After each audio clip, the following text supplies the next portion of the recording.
सुप्रभात। मैं ममता सुराड़ी हिंदी की इस क्लास में आप सभी का स्वागत करती हूँ।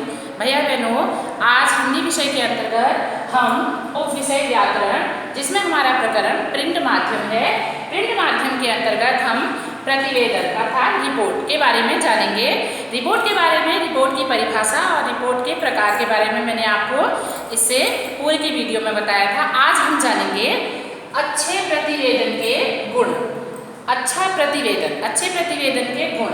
जो प्रतिवेदक है अर्थात प्रतिवेदन को लिखने वाला, उसको इन गुणों के बारे में जानकारी होनी चाहिए जिससे कि वह भली भांति अच्छा प्रतिवेदन लिख सके। इसके लिए सर्वप्रथम नंबर 1, प्रतिवेदन स्पष्ट और तथ्यात्मक विवरण होता है। जैसा कि मैंने आपको बताया कि प्रतिवेदन स्पष्ट और तथ्यात्मक विवरण होता है, अतः पूरी तरह से स्पष्ट व पूर्ण होना चाहिए। जो उसकी जानकारियां हैं, जिस घटना के बारे में हम बताना चाह रहे हैं, वह कैसा होना चाहिए, पूर्णतः स्पष्ट होना चाहिए। इसी क्रम में अगला, भाषा सरल व सुगम होनी चाहिए। जो प्रतिवेदन की भाषा है वह कैसी होनी चाहिए, सरल होनी चाहिए। उसमें अलंकार और चमत्कारिक शब्दावलियों का प्रयोग नहीं होना चाहिए। कहने का आशय का जटिल और क्लिष्ट शब्द उसके अंतर्गत नहीं आने चाहिए। अगला नंबर, अनेकार्थी शब्द नहीं होने चाहिए। अनेकार्थी शब्द या वाक्य का प्रयोग नहीं होना चाहिए। एक अर्थ के अनेक अर्थ निकले, इससे क्या होता है, जो हमारा लेख है उसमें जो पढ़ने वाला पाठक है वह भ्रम में पढ़ सकता है।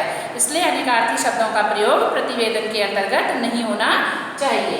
अगला नंबर 4, हम अथवा मैं का प्रयोग नहीं होना चाहिए। अच्छे प्रतिवेदन में हम अथवा मैं का प्रयोग नहीं होना चाहिए। जैसे कार्यक्रम में हमने के स्थान पर कार्यक्रम में यह कहा गया, इस प्रकार से उचित होगा। अगला क्रम, कर्मवाची की प्रधानता। कर्मवाची की प्रधानता, जैसे हम किसी आयोजन का वर्णन कर रहे हैं, कार्यक्रम के बारे में बता रहे हैं, तो मुख्य अतिथि महोदय के द्वारा यह कहा गया, मुख्य अतिथि के द्वारा बच्चों का मार्गदर्शन किया गया। विद्यालय के प्रधानाचार्य जी के द्वारा निम्न बातों को बताया गया। तो वाक्य में क्या है, कर्मवाची की प्रधानता है, वह होनी चाहिए। इसी क्रम में अगला, प्रतिवेदन के तथ्य सत्य, प्रामाणिक एवं विश्वसनीय होते हैं। जो प्रतिवेदन है उसके जो तथ्य हैं, उसकी जो जानकारियां हैं, वह कैसी होनी चाहिए, सत्य, प्रामाणिक और विश्वसनीय होने चाहिए। इसी क्रम में अगला, केवल महत्वपूर्ण तथ्यों को ही स्थान दिया जाना चाहिए। प्रतिवेदन में महत्वपूर्ण तथ्यों को ही स्थान दिया जाना चाहिए, जिससे क्या होगा, प्रतिवेदन अधिक विस्तृत, बड़ा न होकर के संक्षिप्त रूप में प्रस्तुत किया जा सकेगा। अगला क्रम, तथ्यों की प्रस्तुति क्रमवार एवं तर्क संगत रूप में की जानी चाहिए। जो तथ्य हैं, जो जानकारियां हैं, जो हम उसमें प्रस्तुत कर रहे हैं, वह कैसे होनी चाहिए, विषय वस्तु के अनुसार क्रमशः होने चाहिए, तर्क संगत रूप में प्रस्तुत किए जाने चाहिए। इसी क्रम में अगला, प्रतिवेदन में रोचकता का गुण होना चाहिए। जो हमारा प्रतिवेदन है उसमें रोचकता का गुण होना चाहिए, रुचि उसके अंदर समाई हुई होनी चाहिए, जिससे कि पाठक उसको पढ़कर आनंदित हो सके।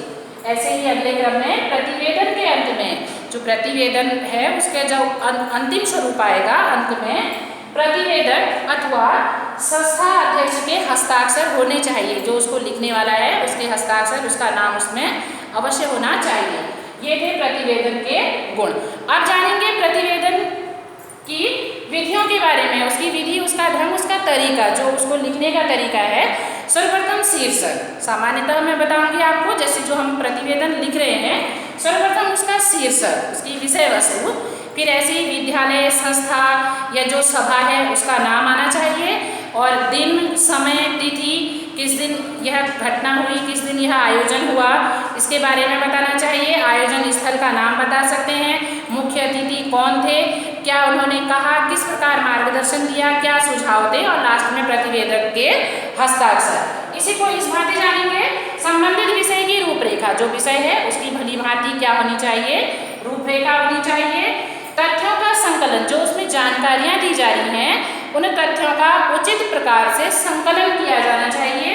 विचारों की प्रामाणिकता, जो हम विचार उसमें बताने जा रहे हैं, प्रस्तुत करने जा रहे हैं, वह पूर्णतः सत्य होने चाहिए, अर्थात उनकी प्रामाणिकता होनी चाहिए।